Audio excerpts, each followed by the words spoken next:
Good? Okay. Hey, everybody. Welcome to the 8th episode of Climb the Ladder presented by Washed Up Network.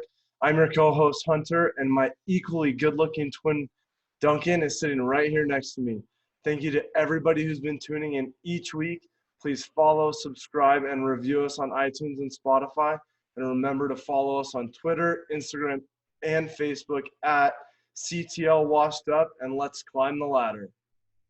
All right, guys. So today we are finally able to dive into some baseball. We have a full weekend of MLB under wraps. We're done talking about the KBO for now because baseball is back in the U.S.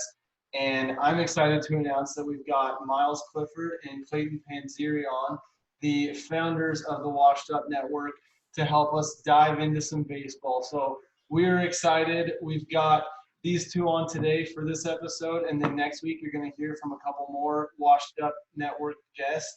So we're excited for you guys to learn a little bit about the Washed Up Network.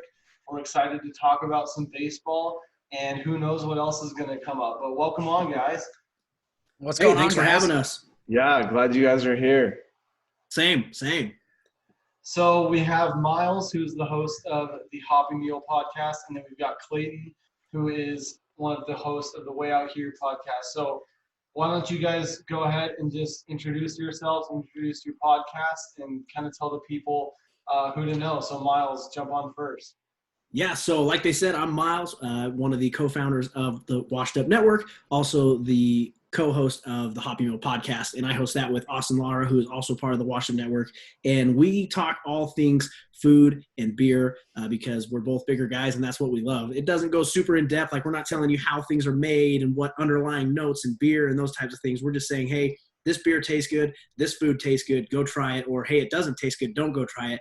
And we have a ton of fun. You know, a lot of our memories in our lives are tied to food and drink, so we tell a lot of those stories, whether they're good or bad, and we say things we probably shouldn't, and we have a blast doing it. And if anyone wants to go listen to it, again, it's the Hoppy Meal podcast. You can find us on all the social media platforms, the Hoppy Meal podcast. So, yeah, go check us out. Yeah, these guys are hilarious, and if you're ever sitting at work or at home and you're like, man, I could use a good beer right now, or where am I going to go for happy hour? Hop on these guys, Hoppy Meal. They will get you where you need to be. Thanks. Appreciate that, man. No, we love it. Yeah, so fun to listen to. And then Clayton, go ahead and introduce the Way Out Here boys. Yeah, my name is Clayton. I'm also a co-founder of the Wash Up Network. I am a co-host on the Way Out Here podcast with two of my best friends from Spokane. We just have a blast on there. I wish I could tell you what it's about, but it will probably be different tomorrow and the next day. But we just talk about trending topics, what's going on in the world. It's three guys in their mid-20s trying to figure out life all at the same time. So, you know, you can come laugh with us, at us, whatever you want to do. But, yeah, it's just the Way Out Here podcast. You can follow us at Way Out Here Pod on Instagram, Twitter, Facebook, all of those good things. And we drop every Tuesday and Thursday. All right. Yeah, so both of those podcasts definitely worth checking out. If you want something other than some baseball content, the Way Out Here is part of the Washed Up Network as well as the Hoppy Meal podcast. Washed Up Network, home to a wide variety of podcasts. So we always say there's a little bit of something for everyone. So dive in. You never know what you're going to like until you listen. So we're excited to have you guys on here. And I think we should do baseball justice. And let's dive into some recap. What do you guys think of opening weekend? Well, I'll go first because, Clay's a little more advanced in baseball than I am. But, dude, what a fantastic weekend having baseball back. I think, I've heard it mentioned a couple times. I know Jacob over at Real Talk mentioned it, and I've heard a couple other radio analysts mention it. But how fitting for the first game of the MLB season to, end after, 5 2/3 inning or whatever it was. Like, how fitting for the year 2020 for that to happen. But other than that, I mean, just fantastic to see baseball back on, to see just – man, it's weird not having the fans, but who cares? Like, it's sports and it's amazing. Yeah, Yeah, honestly, I'm more nerdy in this aspect too, where I'm like, I love watching like the counts, like a 1-2 count. What is the hitter going to do? A super hitter friendly count, a 3-1 count, and seeing Javi Baez swing out of his ass on a pitch, things like that like just make the world turn. But Miles talked about how fitting 2020, the first game being delayed was. It was also fitting. We were on the MLB stream, the second game of the day, and literally the power goes out in our house. Oh, And so yeah. we were watching the game literally live. We watched the first game. We were on the second game. We were on the live stream with Jacob Cox and Miles, and the power just goes out in the house for like 3 hours. We didn't get to catch the end of the game. We were like trying to watch on a phone, and it was just a disaster. But I was just like, okay, the first game got delayed. The second game, the power goes out. Like, there is no better opening day than this. Well, yeah, and for anybody who was in the Treasure Valley that night, there was like the worst summer thunderstorm that we've had. And I'm like, if that's not 2020 in like a 3-hour span, I don't know what is. Absolutely insane. Yeah. You want to know what's funny? Is rumor has it the Panzeris were the reason for the power outage. Just saying. There's a story behind that. Clay can tell it if he wants. But he might Yeah, get let's, my sued. God. let's get this started. Yeah. So I don't think we're culprits of this, but I do. there was somebody that called into Idaho Power, and Idaho Power was like, yeah, some balloons hit the power line, and like it took down the power for the area. Well, we had balloons in our backyard from the engagement party that we had for Colton and Mackenzie. Oh, And yeah. so we still had balloons in the backyard, like hanging up for the photo wall. And we look in the backyard and the balloons are gone. And so Oh, shoot. I don't think that it was our balloons that took out the power in our area, but 100%. it's not Oh, yeah. totally out of the question that was the reason why. They just highlight the grid right to your address. Oh, let's give They probably have a Pins- video camera on those poles, and they just see it coming from our location, just straight up hit the pole. Oh, We'll probably get a man. call in the next couple of days. Yeah, you should have like a special agent at your door or something too. Oh gosh, man, yeah, plainclothes agent just asking us about helium balloons. Yeah. Oh gosh. Yeah, Man. so opening night was obviously one to remember for the fact that it was the start of a 60-game series. Also one to remember because of how many events happened within that 4-hour span. But what about the rest of the weekend? I mean, it definitely picked up, and I thought there were some really good games aside from some of the blowouts that happened as well. Yeah, there were a ton of pitchers that were on a roll this weekend. We saw a bunch of 1-2 hitters, which was awesome to see.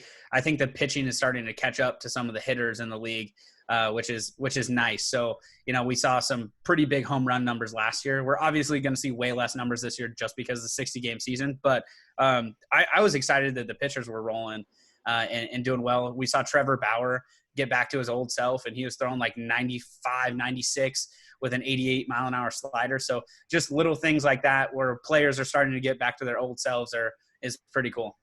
Yeah, there's definitely not going to be any long gone summer this year, but I mean, I think that pitchers' arms are just starting to get loose, and I'm sure we're just going to see some gas this season because they've just been itching to unload. And breaking news as of about an hour ago, the Rays almost broke the record tonight with 19 strikeouts in a single game. So Oh, that's so I brutal. looked up the record. The record's 20 strikeouts, which was set in 1998. Or tied in 1998. So they were one off from that. And Didn't Roger Clemens throw a game where he had 20 strikeouts? Yeah. Hold on, let me guess this. Oh. Kerry Wood. It had to be Kerry Wood, right? That was the other one. Those It are the was. days. Yeah. Yeah. For those of you who don't know, Miles is a little more advanced in. So he knows those things. What's funny is I watched that game live, so not like there, but I watched it on TV. Hunter and I were two, and we won't make Miles say how old he was in '98. But he was two. I was pretty much 10 years old, so I was double digits. But, real quick, going back to what I enjoyed from this weekend was, one, the Dodgers, they went 2-2, but it was just fun to see, like, their bats warming up. Like, the Dodgers' offense is loaded. It was funny to watch Justin Verlander be out for the season, then be back late. Like, who knows what's really going on there? But just, like Clay said, it's man, you're going to see pitchers just throwing gas, like, they went from, however many starts, 20, 25 starts down to 10 to 12 starts. So they're just going all out, throwing everything they got into it, which is going to be just freaking so fun to see. Yeah, we do have to get this on record. We're trying to interview at least one fan from every MLB team. And so you are our first Dodgers fan. So we got to get this on record. Well, technically, Clayton's our first Mariners fan too. Yeah. And probably the only one. So just besides our two lucky hosts, like probably lucky to find one out there right now. Yeah. 3 of us are true to the blue. We're strong in a few 3, but it's okay. Hey, as long as Kyle Lewis wins Rookie of the Year this year, that's a win in our book. Yeah, his opening day solo shot. I mean, if we can see that every game for the rest of the season. I could probably break down the Mariners with you for the next 3 hours. Like Evan White hitting his first home run of his career today was exciting. Yeah, I mean, there's going to be a bunch of firsts for the Mariners. That's for sure, because they're going to bring up a bunch of young kids, and it's going to be an exciting time for the next couple of years just to see them grow and hopefully not trade players away, and hopefully we'll build something instead of not making the playoffs for 20 years. Hopefully that streak stays that way and just stays dead and gone in the past. Yeah, I'm hoping with 53% of teams making the playoffs this year that we can those. That we're on the better half of that. Oh, yeah. And just for some background, Clayton is born and raised Spokane, so Mariners by probably default. And then, Miles, let's hear how are you a Dodgers fan? Yeah, so actually my dad grew up in California, and so he's just been a huge Dodgers fan, huge Lakers fan his whole life, although I hate the Lakers. But just him, that's who we would watch on Saturdays, on Fox was the Dodgers play. And, he'd tell me stories of having the little radio under his pillow, him and his brother, because they shared a room, and just listening to Vince Scully as they went to bed each night. And I was like, you know what? I'm a Dodgers fan. And, waited pretty much my whole life because I think they won the World Series before I was born. Just barely, and then they didn't win a playoff game till 2010. So I went a long, I know you guys are complaining, oh my Mariners, but dude, I went a long time too, boys. The Dodgers they didn't win a playoff game for the first 21 years of my life. So yeah, I get it. We're all in it together. Yeah, this is how we bonded Washed Up. This is the foundation story of Washed Up. Did you miss the playoffs for 20 years? Well, you can join Washed Up Network. We have a place for you. We should go find a Bills fan and a Browns fan, and then we'll just have a crew. It's actually just like a winless anonymous, and we just talk about our feelings for a couple of hours on our podcast. Yeah, find that on the new tab on the Washed Up Network website. Yeah. What a sad network. People would be like, wow, that's depressing. We love sports, but we can't root for a team that wins. Yeah, we might actually be too, because Jacob Cox, he's a Detroit fan, so he's a Lions he's a Lions and a Tigers fan, so we're really struggling with the big fan bases here. We are everything but bandwagon. It's gonna be really awesome when our teams start winning all together because they're all really bad right now. Please. Well, my team's all right. I mean, 2 World Series losses in a row. I'd rather not make the playoffs. So, how about you guys? Would you guys rather be in rebuild mode like the Mariners have for, I don't know, since 2001, no offense, or would you rather go to 2 World Series, one of which, heartbreaking fashion, you lose to a cheating team, and the next year you lose to a better team in the Red Sox? But what would you guys rather do? Just that's my question to the 3 of you. Personally, I'll go first. Last time the Mariners were in the playoffs, I was 5. So I would love to see them in a playoff game that I can actually recall. So to get to the World Series, even if they lost, I'd be thrilled. It would be heartbreaking, but I'd be thrilled at the same time. Yeah, I'm on your side, Miles. I would not want to make the playoffs. I think I learned baseball from my grandma. We listened to Dave Niehaus on the radio until I was, probably last year, honestly. So, she still listens to Mariners on the radio every day and texts me updates 10 minutes late every day. But she quite possibly would pass away if we lost in the World Series. She would be so heartbroken if we made it all the way to the World Series and lost. It'd be devastating for her. So I would just rather not make the playoffs. She's lived without the playoffs for 20 years. I think she can go to a couple more years. I'd say I'm right in between, because I need the Mariners to make the playoffs because that 1995 American League Division Series win, just the famous call from Dave Niehaus with Ken Griffey Jr. running in, like that rings through my head.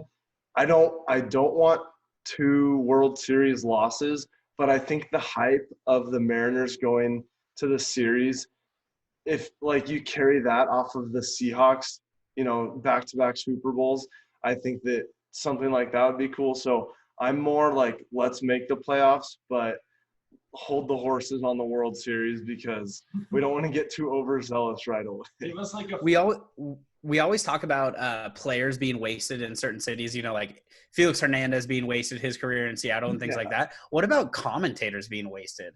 Like Dave Niehaus and Rick Riz. I mean, Rick Riz not going this long without the playoffs and his like angel voice not being in the playoffs. That's devastating. Vin Scully for like 15 years of his career going through that. Like, talk about some commentators' talent that was wasted all those years. Couple of Hall of Famers, and they don't have anything better than – I mean, they don't even get a call a grand slam in a regular season game. Yeah, I mean, Dave Niehaus's Mariners highlights commentating are in black and white, so you can't even look them up. Yeah, he was with the team since they started in '77, and then he didn't have much light at the end of the tunnel there. Exactly. So one thing that we all have control of this season is our fantasy baseball teams. Anybody want to dabble into that a little bit? I have quite a few Miami Marlins on my team. So, I said it on the live stream when we were drafting. I do not want any of their players, but the best available was like randomly a Miami Marlin like 3 times in a row. And so I have a bunch of those guys, which now everybody knows that 8 of them or 8 to 13 of them have COVID. Yeah. Not voting great for my team. So I think if I was a betting man, I'd bet against myself. Yeah, I saw 14 as the most recent count for the Marlins, so definitely put them in the done category and also probably Clayton's fantasy. Yeah, my fantasy team will sync with it. No, you're actually beating me, Clayton. So Clayton and I are playing right now. I don't know how he's beating me, but he is beating me in this one. And I feel like I drafted a pretty good team, although, what's funny is at the end of the draft, like it says, hey, here's where you're projected to finish. And like, I was towards the bottom. I think Colton was talking trash the whole time, and like he was like dead last. It was just some fun banter. But what's funny is I've been in another one. It's like a dynasty league. This is actually I counted. This is my 10th year in there. This is like where you draft minor leaguers and you hold on to them and everything. Whoa, and I have and there's a lot of money usually involved in it. It's $100 buy-in and winner takes most. But this is the first year ever where there's been no money. And right now, like, I am slaying it. Like, I am out in first by a mile. And I'm just like, go figure. Like, the one time I'm actually crushing it. I mean, yeah, we're about half a week in. But regardless, like, if I win this thing when there's no money on the line and really no bragging rights because it's a shortened season, I'm going to be pissed. Well, yeah, and at this point, half a week in is like a quarter of the season. So, I mean, you don't have true. time to recover anyways. Yeah, so one thing that's interesting is Hunter and I have played fantasy football for like over a decade. And so we love fantasy football. And I think both of us have only played fantasy baseball once just because normally with 162 games, it's so much to keep up on. And so I'm like trying to figure it out all over again. I feel like I'm putting the training wheels back on, like how's the scoring work? And like football, I check it every day because I'm obsessed with it. But like you can really set it once and let it slide. Baseball, you have to do it every day, so you're actually managing the team. It's definitely a different feel. It feels like you have to do it like every hour too, because sometimes they're like scratched from the lineup like right before, and you get an alert on your phone. You're like, I don't have any of those position players. Like I can't put them in, so you have to pick someone up. Like it's definitely a lot more maintenance than football for sure. Yeah, we're 4 days in, and I've already made 3 transactions. So that's the You know what's fun about it though is you get to apply, like in fantasy football, you draft your team and really you pretty much add or drop players. In fantasy baseball, there's different like scoring formats. Like you can go rotisserie, you can go head to head. Where you're in head to head, it's usually you take like 10 categories, 5 batting, 5 pitching, and whoever has the best numbers at the end of that week, that team wins. And like that's where you get into strategy, right? Like if you're getting close on Ks, but your whip and your ERA is high, like you're like, okay, do I bench my whole starting pitching and just try to win, like ERA and whip, or do I try to win Ks and Ws and saves? Like I love it because that's when you get in the playoffs, like people all of a sudden you look at someone's like their whole team's bench, like what do I do? It's because they want to keep the OBP and the average, and it's just I love it. Like it's a lot more strategy that people don't really think about because in fantasy football it's like run the ball, score a touchdown, get me points. I'd have to say that my lack of experience with fantasy baseball is just going through my head right now as you guys talk. I had to auto draft, which we'll see how that happens. I got Christian Yelich, so I'll take that. Nice. But Miles, you and I might have to have a separate Zoom call after this and maybe work out a deal that you can manage. because just to be transparent, I was working on our co-ed softball team today as the manager. So this is real life, not just fantasy. And I was like, oh crap, I have to check my fantasy team maybe for the first time. So, but I paid to play, I'm in. So I'll probably make like a Mariners run come from behind. There you go. That's all you need. So something cool that we touched on last week when we were previewing the weekend of baseball was how it's kind of significant that baseball, which is America's pastime, was also the first sport to return. And we kind of compared it to the game, obviously a different level, but the game right after 9/11 in New York, it was so ceremonial. This one was in Washington, D.C., which is obviously the nation's capital. What do you guys think of that, just kind of kicking off the baseball weekend in the Capitol? Obviously, we literally got rained on our parade, but besides that, we thought that it was cool just going into the weekend. Dr. Fauci throwing the first pitch. Totally botched that, by the way. That was 50 Cent level. That was That was bad. bad. Yeah, and not the only thing he's botching this year, so it's not a big deal.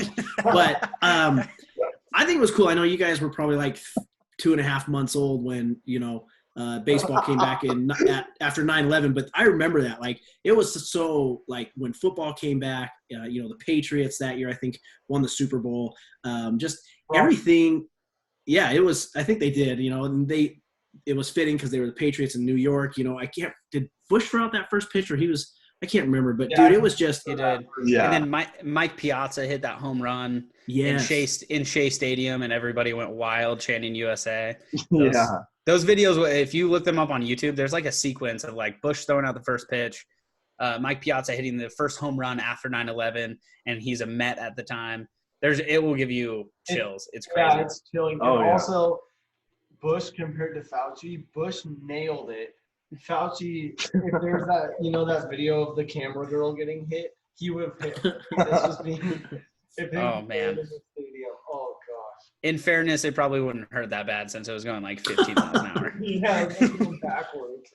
Dude, the poor guy should have opted out, man. Like if you know that you can't throw, I would not take that opportunity to do that. Well, I'm like, On national TV, everybody's watching. It's the first major sport after the shutdown, and you're like, you're front and center. So if there's any indication of like how our country's doing, that first pitch is pretty much summing it up. well, I'm like, dude, grab the third string catcher, play catch for 3 minutes. Like warm up your arm.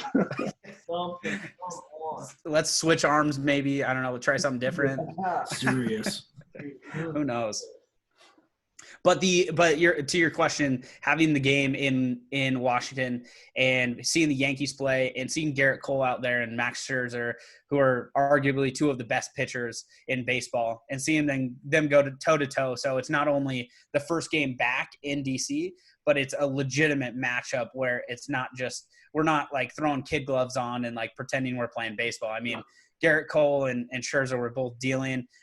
Stanton hit the first home run of the season, which was a laser to left, like it's in the first inning. So as soon as it started, it was like, oh, baseball's really back. Like this is for real. These pitches matter. These home runs matter. So it was fun to watch. Yeah. Yeah, I agree 100%. I don't know what I can add to that. It was super cool to see it in DC. and just to have baseball back and to hear something being announced, like not just, what's going on with COVID or what's going on within the country. And, talk about two different times, 2001, where everyone was united, where, we had those 2 hours where you could kind of forget about that. And that's the great thing about sports, where, this country's going through one, crazy ass turmoil. And it was just nice to watch baseball and not think about that. Yeah, definitely. So, on the note of traveling and, different stadiums and stuff. So this last weekend I was in Seattle, just visiting family and stuff. And I was like, it is the middle of July. I should be at Safeco right now with an overpriced beer and some garlic fries. And it was, I drove through Seattle. I stayed a night in Seattle. Like it did hit different seeing T-Mobile Park on the side driving from I-5 and seeing that. But just being back home and realizing that it's July and I should be at a baseball game, it just made me think of like stadiums that I want to go to that who knows if I'll ever be able to go to again. Miles, I know as a Dodgers fan, I imagine you've been to a Dodgers game, but what other stadiums have you guys seen games at?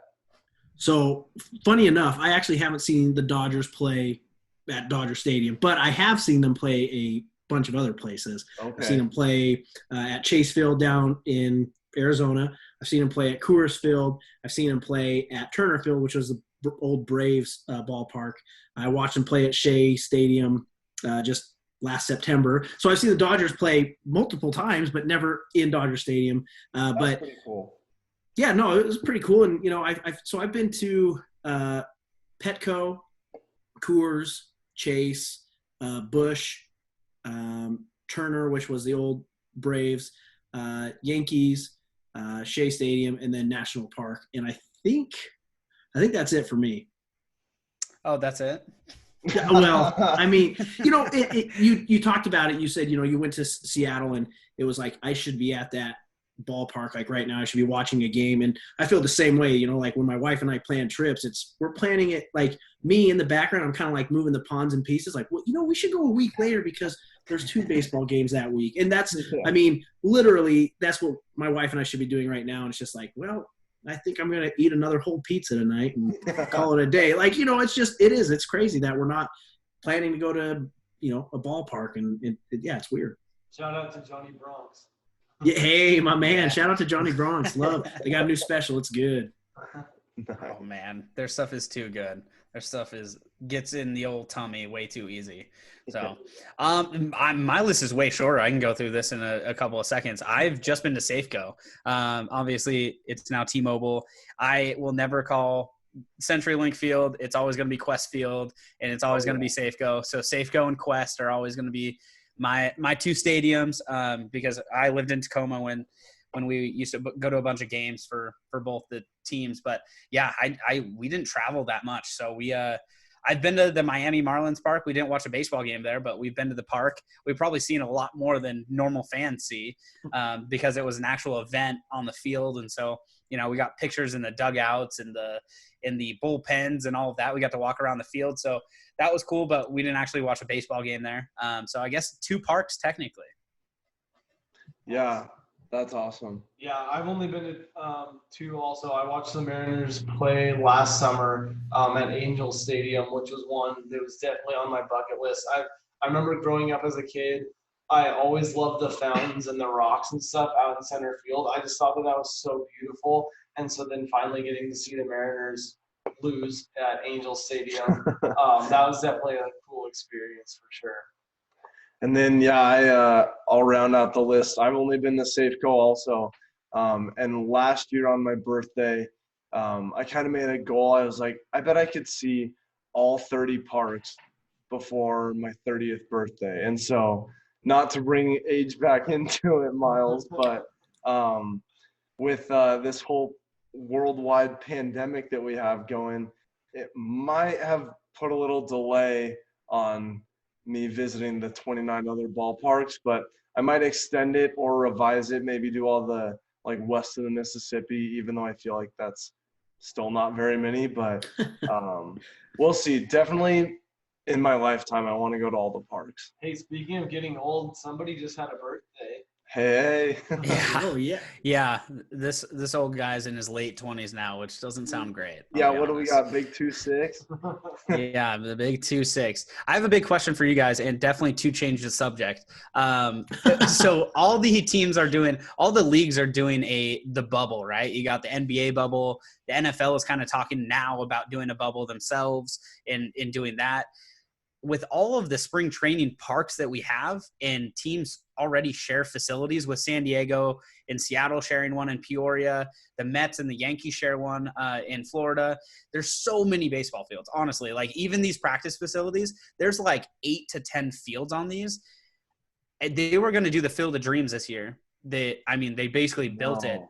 They spent time doing that. Why didn't they just go do that? And I mean, to think that you can fly across the country and nobody would be impacted via COVID seems pretty crazy to me. I'm wondering why the NBA and all of these teams went so out of their way to get these set up. And the MLB technically had it built in. It was there for them, spring training. They have like 4 or 5 facilities within 10 miles of each other in Arizona near Glendale and Peoria. And each facility has 10 fields. So you have 50 fields where they can either practice or play on. My question to you guys is, what the heck is the MLB doing? And like, do you guys, because Miami now is riddled with COVID, do you guys see this being kind of a trend throughout the MLB? I have to say, I was seriously surprised when they were trying to work out a deal to bring the season back, when nothing was being done. And then all of a sudden they announced that they were closing all teams' spring training facilities in Arizona and Florida. And I was like, whoa, hold on, pump the brakes. I thought that was our strongest option, and then they just closed them because they had to fully sanitize them or something. And so, I mean, it might be too late now, and now we might just have to hope that all the other teams don't get COVID. But I thought that was our strongest option going into a possible season.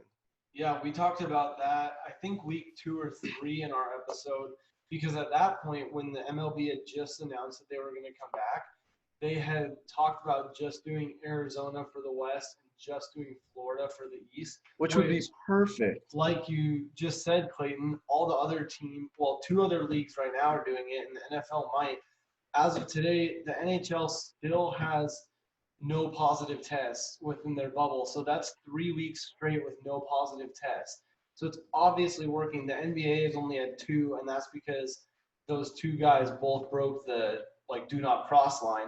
So really, it's got to get a proven to pizza. work. Yeah, we wanted I saw DoorDash. Lou Williams went and got some wings the other day and came back to the bubble.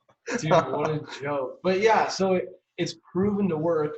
The MLB thought of it back in, late May, early June. And then they're like, no. We'll just keep these teams on this half of the US and those teams on that half. So I don't know. I think that it was a mistake. I think that they should have gone that route because, like you said, it was kind of a shoe-in. They already had all the facilities, which is the hardest part. Yeah. Do you think that they were holding out for fans? Like that was one reason, like, hey, maybe this gets better and we can, if we're not in Peoria or anything like that, we can throw fans back in these stadiums? I think it might have been a little bit wishful thinking because the NFL has come out and said some stadiums have said, okay, we're going to have fans, but only at 25%. I'm guessing a lot of owners were hoping that they could announce that as well, but realistically, it was just never going to happen. Yeah. Well, I'll tell you what the problem is it rhymes with Manfred. He's the problem, man. Like, dude, he's trying to kill this sport. Oh, yeah. Day by day, but I could probably talk about Rob Manfred just as much as I can talk about the Seattle Mariners. That dude has gone – talk about going out of your way to destroy a sport. Like, their TV rights that they have, it's impossible for a casual fan to even try and watch baseball.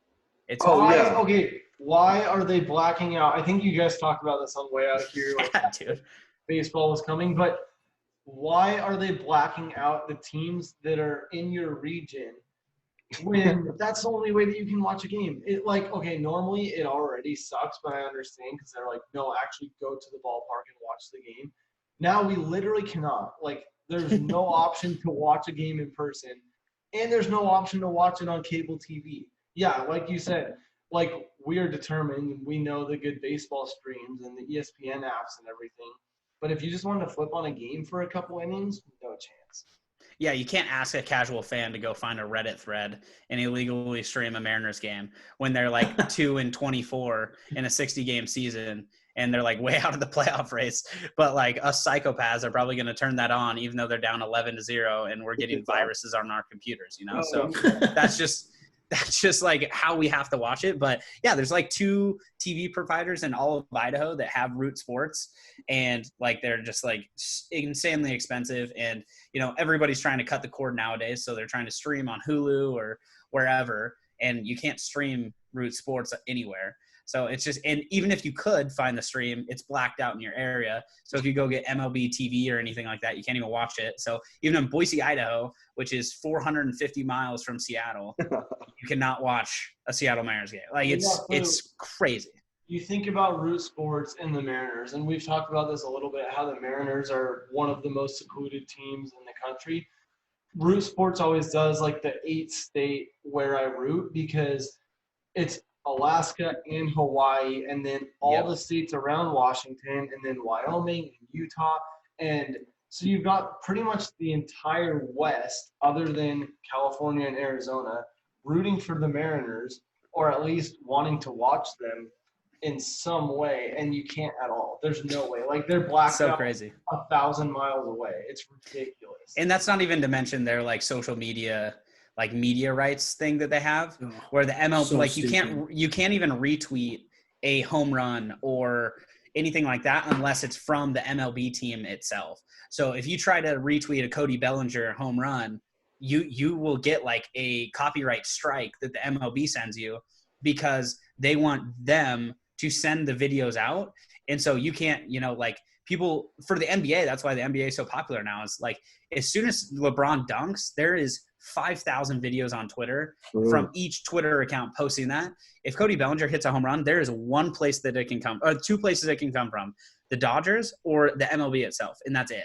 If you're retweeting some other dude, like the post is going to get taken down, which is. That happened to me this weekend. I was trying to tweet Kyle Lewis, who is the saving grace of Seattle right now. I was like, this dude is just stroking home runs. I need to find the video now. And I could not. I looked for like 10 minutes, and I was like, the Mariners haven't tweeted for a half hour. If they're not tweeting in the home run, it's not out there. Yeah. Yeah, and Wild. so basically, if Rob Manfred doesn't kill the MLB, then the MLB's media rights will. Yeah. Seriously though, but like even something as silly as trading cards, right? Like, you know, MLB has a exclusive deal in partnership with Topps Trading Cards, you know, like Bowman and stuff. But like Panini, who's actually probably the most popular trading card like there is right now. Panini has so many different, like it's killing it in the NBA.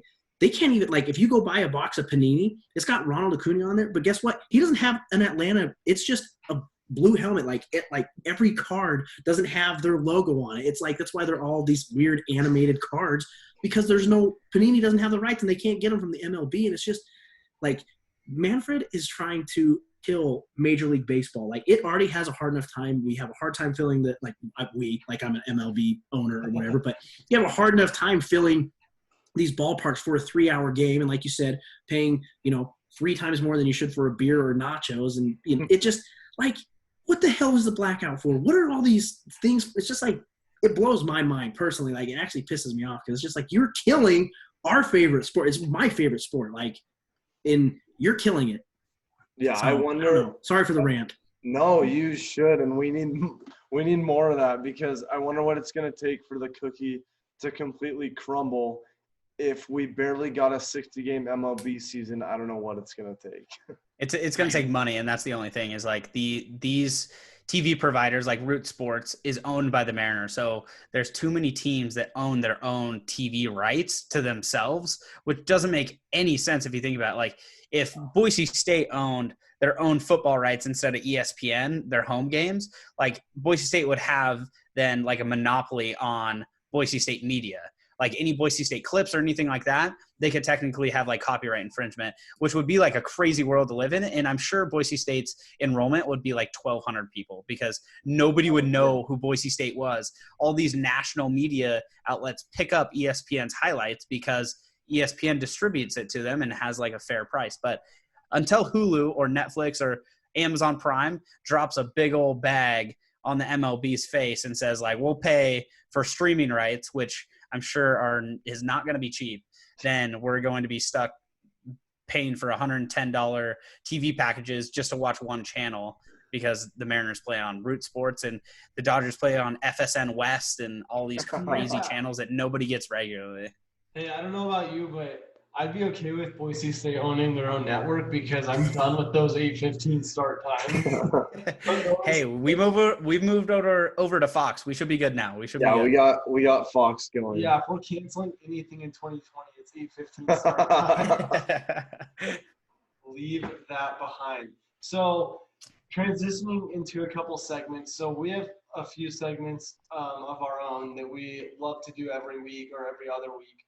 But we wanted to give you guys a chance to each shout out what your favorite segment is on your own show so that people listening to this can jump on your pods and listen to your favorite segment. Yeah, so my favorite segment on our podcast, we do it every episode. So twice a week, we do one whack thing. So it's just one crazy story that we see, whether a alligator is like found in your bathroom, whether it's, some random dude that was going 120 off an embankment and like floated down a river for an hour and a half. Just some wild story. We talk about Elon Musk a lot in those segments because he's doing something whack, but it's one whack thing for the Way Out Here podcast, and you can catch it every Tuesday and Thursday. A quick note on that. If anybody needs a little more incentive to go give that a listen and stay tuned all the way through their episodes, you're bound to hear something coming out of Florida or like a soccer player is going to get struck by lightning as he kicks the ball. So Florida gives us a lot of content on our one whack thing segment. I'll say it. Straight out of Florida. Yeah, I think Taylor, one of our co-hosts for Way Out Here, did like 6 weeks straight of just Florida. Florida men did this, Florida man did that. So I knew that it was coming every time it was Taylor's turn. The problem is they're always like crazy and just as good, so we can't stop him from doing it because they're always so fun. That is probably my favorite segment on Clayton's podcast as well. Like I find myself just laughing out loud. I'll be going on a walk or listening at my desk and just laughing out loud as I listen to that. And it's my favorite. We actually on the Hoppy Meal took inspiration for that. Like one whack thing. We're like, well, we should incorporate something that's like kind of crazy for food. And so we have a segment called Bite Size where we try to find, either like crazy, cute, unique things in the food world. Like, for example, we talked about this gal named Grandma Jean. She's a 95-year-old lady who's had a Sam Adams Boston Lager every day for 36 straight years, which like is just insane. So that's what we try to do in Bite Size, bring up crazy or cute or cool things like that. And that's my favorite segment on the Hoppy Mill podcast. So something that we do consistently is Outside the Diamond because we've explained that although we are big baseball fans, we love all sports, especially football, which we'll get into in a sec. I guess let's get into it right now. How optimistic are you guys for football coming back? I don't think it happens at all. Like baseball, you can keep social distancing. These dudes are going to be sweating, bleeding, some guys pee their pants. Like I know that for a fact. Like they're going to be literally like pissing on each other for 3 hours and no way. Like I think after one game, what is it? A 52-man roster, 52 players test positive on each team. Like I don't see it football happening, which is sad because like, I can't imagine a world without college football. Like I think you guys talked about it. Like what the hell are we going to do with our Saturdays? What is a crisp morning or a crisp evening and you can just like smell fall in the air without football? Like I've literally never known that. My heart. Football, I've watched football. We both referee football. Like we've literally lived football for like 5 months. I don't know what we're gonna do. And college football has even more players. I think it's like 82 players, and like 65 of them suit up. So to keep 82 kids healthy and walking around campus, or even if they're doing e-campus, but they have workouts twice a day. Like I don't see it happening. I just in high can't see that school, happening. I know in Washington and California, they've already announced spring football season for high school. So we're already going down that path, and we're still like 2 months from kickoff. So, and the NFL just announced officially 0 preseason. So if we get any football from the NFL, it's going to be week 1, which I'm usually optimistic about, but I'm starting to feel pretty sad about that. If there's any football, it's definitely going to be NFL. I feel like they can probably regulate that a little bit better, but that's also being super optimistic. I don't see it working. I honestly don't even see the MLB season like finishing out like positively. I'm sure the we're 4 games into the MLB season, and basically the whole Miami Marlins starting lineup has COVID. So that was just 4 games. We have 56 more to go.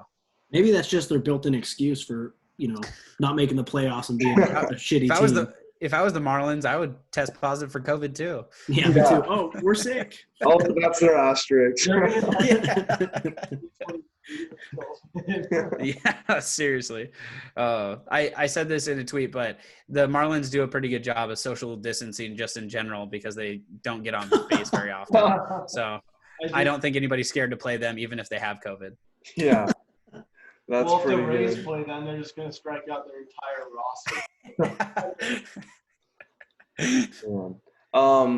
In other news, pretty big news over the weekend, the Seattle Kraken got officially announced. I know there was a lot of Seattle hockey team names being thrown around.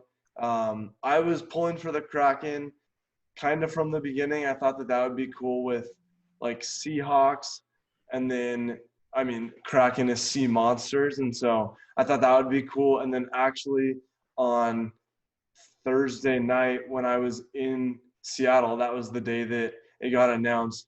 It wasn't the Columbia Tower, but it was another building almost just as big, had Kraken lit up down the entire side of the building. And so I was on my friend's rooftop of their apartment having midnight drinks, and we looked over and saw Kraken like hundreds of feet up in the air. That was pretty cool. So I don't know if you guys are hockey fans, but what do you guys think about just the Seattle Kraken and Seattle having a team? I'm not a huge hockey fan. Like, I love playoff hockey. I don't think there's like you have to watch playoff hockey because it's so intense. But I've always like bounced back and forth trying to find a team that's close. Like, I'm an Avalanche fan today. I'm a San Jose Shark fan today. I'm a Vancouver Canuck fan today. I think although I hate you Seattle fans because I hate the Seahawks, I will be a Kraken fan. So I'm excited for it. Let's go. Hey, we added a Seattle fan. Let's go. We just need an NHL team. Not a Seattle, just Seattle Kraken fan. I heard Seattle fan in there. Just edit that out. No, I think it's so cool. The way they announced it, they had all the social videos ready to go. They had all the hype videos. The jerseys are probably going to be automatically the coolest jerseys in the NHL immediately. And we're one step closer to getting an NBA team back because that what is it, climate change arena or something like that is going to be built here. I think it's going to be done at the end of 2020. So hopefully that arena gets built, and then we have an arena for the NBA team that's coming back. Maybe we steal the Thunder back. Who knows?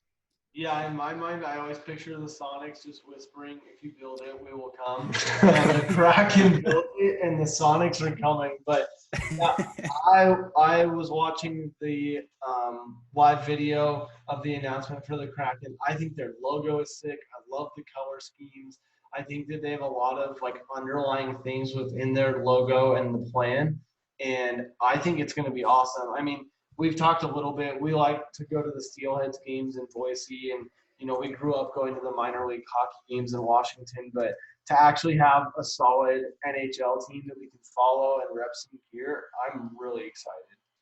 Yeah, I think that when the Las Vegas Golden Knights got announced a couple of years ago as a new NHL team, I had a feeling that Seattle was coming, and then to get the news that was in the works, that got me really excited. And then the energy that the Knights brought to the league and, made it to the championship in their first couple of years that gave me hope. So I haven't followed hockey a lot in the past, but I always said when Seattle got a team I would. So pretty exciting. Stoked. Yeah, the Northwest has a ton of good hockey, like minor league teams. So I'm stoked for us to get an actual pro team, the D1, the A1 team. So that's going to be super exciting. And Seattle's just a good town to have fans in. So I'm sure that the Kraken will immediately have like a built-in fan base, which is going to be nice. You saw it successful with the Golden Knights. And so I think it can be successful with the Kraken. We might actually steal. I saw a report that we could potentially steal the Golden Knights GM and to start the Kraken. So that'd be big. They talked about being like malicious and how like their Twitter bio is just savage right now. They're like, okay, we have our team name. Now we're gonna figure out how to get your favorite player. Yeah, that's awesome. Yeah. And we had a little thumbs down from Miles there on Seattle having the best fans. But actually, though, Seattle was the largest economy in the United States without a hockey team before the Kraken came. So pretty And cool fun fact, Seattle won the first Stanley Cup. Yeah, that's huge. In 1917, I think it was, with the Metropolitans. Yeah. So I was confused because in the announcement they said bring the Stanley Cup home. I was like, what the heck? Like, what's going on? Like, does the CEO of the Kraken already not know that like we don't have a hockey team? But no, 1917, yeah, we brought home the Stanley Cup. So first ever Stanley Cup winners, which is awesome. Yeah, my first thought was, wait, Seattle doesn't win championships. And then I realized that they were talking about the Metropolitans back before basically Seattle was even a city. So we're just really good at getting teams taken away from us, I guess. Yeah. So we had a hockey team and they took it away. We had a basketball team and they took it away. So Pilots were 1 year before they got suspended and became the Mariners. So yeah, they're definitely reputable for that. Okay, so that wraps up our Outside the Diamond segment, and we're going to pull a fast one on you guys and introduce a brand new segment to the show and also ask you to jump in with us. And this segment is called Are You Kidding Me?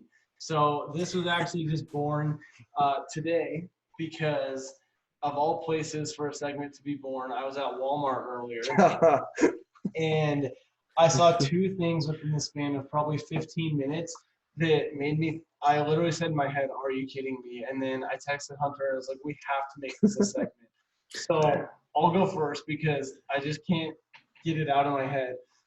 The first thing I saw when I was walking around, I was looking for just a new pair of basketball shorts. And I walked by this aisle and I see a corduroy blouse. And I was like, whoa. Like, did someone just hang up, like, someone like pulled a theft. They took off their shirt and like hung up their shirt on the rack. No, this whole aisle was full of corduroy blouses. And for people out there that don't know what corduroy is, because you definitely couldn't, it's like a shirt that can never be ironed. That's pretty much the way to describe corduroy.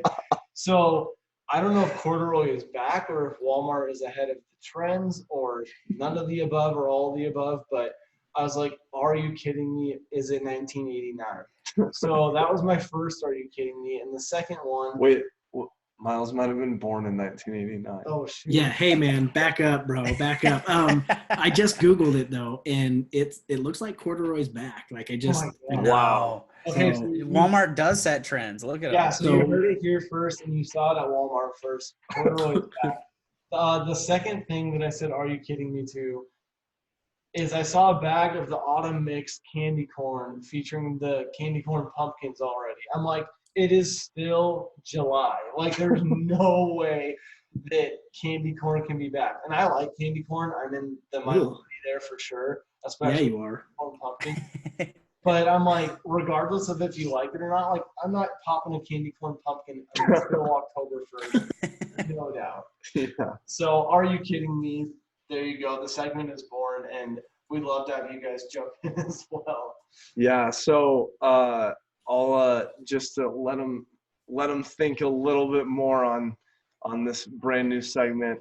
I walk in the house after getting back from my trip this weekend, and I'm like, whose triple extra large sporty underwear are these? Like, we don't have anybody like that big in our house. And Duncan's like, "Oh, those are mine. I got them at Walmart." Go. And I was like, "Dude, like you realize these are triple X, right?" And he's like, "Oh yeah, see, I was going for some sporty underwear that I could wear like in the summer and when it's so hot in Boise around here, and so I just grabbed one and I guess he saw the L and definitely took one on that because there's 3 X's next to that L. So are you kidding me?" Yeah, so I was looking for something that's good, like in the water, like to wear the board shorts because they don't have like the mesh liner and stuff. Yeah. Okay, I'll just snag something like easy. And so I see like this nice 3-pack, and I'm like, score. I mean, Walmart, everything is a score. But I was like, okay, let's do it. Like, might as well try it out. Get home, I'm like, okay, let's head to the river. I'm like, 3X? Are you kidding me? I didn't need to look at the size. Like Duncan wears medium, not 3X. That was rough. That was a Pretty close. Yeah, pretty cool. So now that you've think got a couple examples, do you guys have anything that you want to contribute? Yeah, I think I got one. So there was a power outage a couple neighborhoods down from us, and it was the result of some balloons that people had just left in their backyard that blew off in the windstorm and hit the power lines and caused the whole grid over there to go out. And when I heard that, I thought, "Are you kidding me? Are you kidding me?" During opening day, nonetheless. Are you kidding me? Are you kidding?" Mine is more of a news story, but I looked at this today. Mike Tyson and Roy Jones Jr. are going to fight September 13th. Mike Tyson is 54 years old, and Jones Jr. is now 51 years old. Talk about some like head trauma. I mean, his wife has to be like, "Are you kidding me? You're going to fight in this fight? That's insane." Like, So- what if he doesn't get back up off the mat? That's what I said. And apparently he's getting like $20 million for fighting in this. But I was like, he's going to have to pay like all medical bills with that 20 mil Yeah. because Roy Jones Jr. and Mike Tyson both are like yoked. So I'm scared what's going to happen to either one of them. I have no idea who's going to win, and I don't really care. I just care for the safety of both of those old guys. So I just want them to be safe. I'm glad that neither of you guys said anything about your golf shots on Friday for the Are You Kidding Me? I was a little nervous that you might expose yourselves as mediocre golfers on Climb the Ladder, but apparently That would be a compliment. Trash golfer. That would be a compliment. Yeah, we rode Matt's back all Friday for our team, and the winners of the Wash Up Golf Tournament were 11 under. Can you believe that? Whoa. That's big. That's They're huge. trash. They're trash. Your boys didn't get that close, but that's We when did, I said, 'cause we "Are you cheated." kidding me?" Well, that officially wraps up the Are You Kidding Me segment. Glad that we could have Clayton and Miles on there for the first ever one. Who knows what's going to come up next time? That's a developing story for sure with Mike Tyson fighting at age 54. Hopefully we don't see the end of his time coming after that fight, but I guess that we'll see. Probably catch us on the live stream for that because that's going to be some good content. Oh, Yeah, yeah. no kidding. And talking about Seattle, Nate Robinson is fighting Jake Paul in that undercard. So Whoa. Whoa. DAZN has signed up all these like random celebrities to fight each other. That is crazy. Wow. Final thing that I wanted to ask you guys is what's coming up with the Washed Up Network. We're at August at the end of this week, which is crazy to think about. We're already 2 months into this thing, and it feels like 2 years, but it's also been the best time ever, way more than we could have imagined. So if you guys have any announcements coming up for Washed Up, if there's anything that the people should know about, Highlights, fun facts. yeah, fill them Hit them with it. Well, I mean, coming up, we do have a couple more podcasts, launching on the network and joining the network. There's one from across, we're very West Coast centric and located, and we have someone on the East Coast that'll be joining the Washed Up Network. They have an established podcast that is absolutely amazing, so we're excited to bring them on. We'll obviously announce that here in the next probably couple days. But we are. COVID is throwing some wrenches. We had a successful cornhole tournament back in June, and then we had to pivot for this golf tournament. And I think we're just trying to find like what can we do that is in line with stage 2, possibly stage 3, possibly stage 2 coming up, because we love hosting these things. It's a great way for us to market ourselves for free. We essentially get paid to market ourselves, and we love it. It's a good time. Yeah, we're excited to add more podcasts. We have 7 on the network right now. We are planning on adding here 2 or 3 in the next week. So in the next 7 days, we should be up to 10 podcasts. My personal goal is to hit 15 by the middle of August. So we'll have more members of Washed Up and more content coming at everybody. I know we love our baseball boys on CTL, but we're gonna have everybody a podcast for just about everybody. So if you don't like hearing about crazy stories in the news, then Way Out Here is not for you. You can come listen to the baseball podcast. If you love food and drinks, you can listen to Hoppy Meal. So there's not going to be a podcast that we miss because we're in every single vertical. Yeah. That is awesome to hear, and we're stoked to be a part of it, even though it's just the beginning.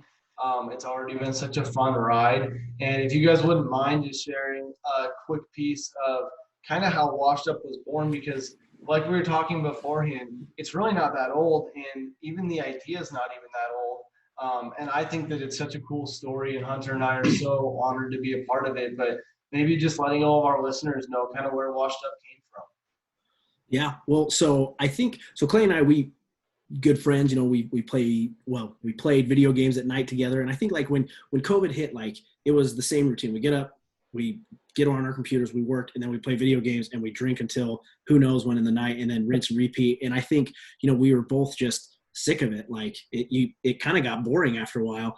And just one night we were sitting there chatting, and it was just like, dude, what if we did this? And I don't know if anyone's ever met Clay, but he is motivated, and he throws out idea after idea, and he doesn't stop running. When he says something, like you're like, that's a good idea, maybe we can do it. He's like, no, not maybe, we're gonna do it. And so, or it's like, already done. Exactly, that's 100% true. Yeah, I sent Miles today. He sent me a video. It was like an 18-second video, and I was like, dude, that'd be an amazing TikTok. And I sent Miles the link for the TikTok because we already posted it. I was like, hey, would you mind if we posted this? I was like, sorry, I already did. But it's 100% true, and that's why, like, it's working so well, and that just boredom turned into like, hey, we've done this in the past, and we've talked about doing this multiple times. Like, now's the time. Like, we have time at night. Instead of playing video games and getting drunk, like, let's just do this. Let's build this. And I think it has far exceeded my expectations. I think where we are at now, like, I would have thought we would have been there in a year or two. Clayton always compares it to a rocket ship, and it is. Like, we've got multiple sponsorships. We have other opportunities coming up. We're talking with companies as they've seen what we're doing, and it's not us reaching out anymore. It's people reaching out to us like, hey, I want to interview and see if I can join your network. I want to see if we can sponsor you guys. And it's just been absolutely just crazy insane and such a good time. And yeah, Clay, you can add to that. Yeah, you pretty much summed it up. I mean, like, we just took an idea and ran. Miles hasn't had an idea for a couple of podcasts. I was like, what if we did 15? He was like, what? No, I just wanted to do a couple. I was like, no, what if we get everybody to just do their own podcast? You don't have to do all the podcasts. And that's the beauty of it, is everybody, we have such special people. We got the twins on a baseball podcast. We've got so many special people. We've got my wife on a podcast, Hunter's girlfriend on a podcast. I mean, it's just like so crazy how it all came together, but it couldn't have happened without people just taking initiative and doing their own podcasts and, having fun with it. We wouldn't have done it if we wouldn't still be going if we didn't have fun with it. That's the one thing that we said at the beginning. If this starts becoming like work, if this starts becoming a job, like, that's when we'll be done with it. And we haven't worked one day on Washed Up. We do a lot of things for it, and we do, a lot of action items, but it's all fun. I mean, hell, we're sitting here talking about baseball, and my wife's probably wondering where I'm at, but I'm talking about baseball, and this is as fun as it gets. Yeah, like I said earlier, it's just so cool to be a part of it, and kind of going on what Miles said about how fast Clayton runs with things. Hunter told me about it, I think, on like a Wednesday or a Thursday night, and then Clayton was already planning the Washed Up launch party on that upcoming Sunday. So within 4 days, no joke, there was a Google spreadsheet with everybody's names and podcast ideas. And in that time frame from Wednesday to Sunday, Hunter and I knew that we were doing a baseball podcast, and we were going to be one of like the first 5 to 7 launching.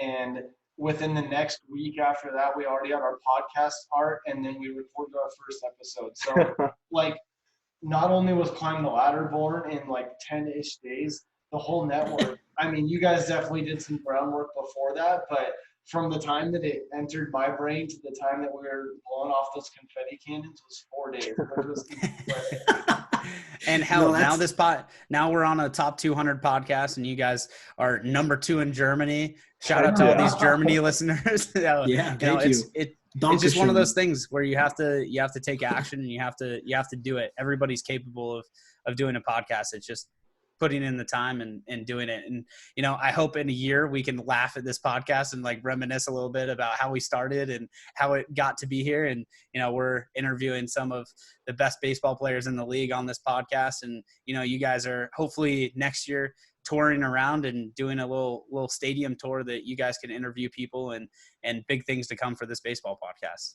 Yeah, that would be the dream. Hopefully in a year, COVID is also an afterthought, and we'll be on the road, going down through the 5 California stadiums over to Arizona and go up through Coors Field. That would be the ideal route for us right now, and just praying that we can get there by next year. We will. Absolutely. We will. We'll get there. We'll get there. We're putting it into existence right on this pod. Yeah. We got it. It better get there. If you tell it to Clayton, it's probably going to happen. Yeah. Yeah, Clayton, can you get this thing? Can you talk to COVID for us? I can start a podcast network. I don't know if I can make COVID go away. Yeah. Somebody DM Clayton Dr. Fauci's number, and they'll get on the phone. Dude, we need to work on that pitch before we work on COVID. Yeah. Holy smokes. We need to work on that arm strength. Something he can teach us something. A little give and take. Well, we appreciate you guys coming on, spending some time guest starring on here. It's an honor for us to talk to the founders of the Washed Up Network. Don't forget, go check out the Way Out Here podcast and the Hoppy Meal podcast, because there's some great early morning laughs, some late night funnies, whatever you want, whatever time of day you want to listen to them. They're good for all hours of the day. And I know that we love listening to them in our off days. And we hope that you guys will as well. So Clayton, Miles, thanks for coming on, guys. Look forward to talking to you guys again. And of course, you're always welcome on. Appreciate it, man. Having us, Had a blast. Awesome. Thanks, guys. We'll talk some more baseball soon. All right, sounds good. We'll see you guys. Thanks, guys.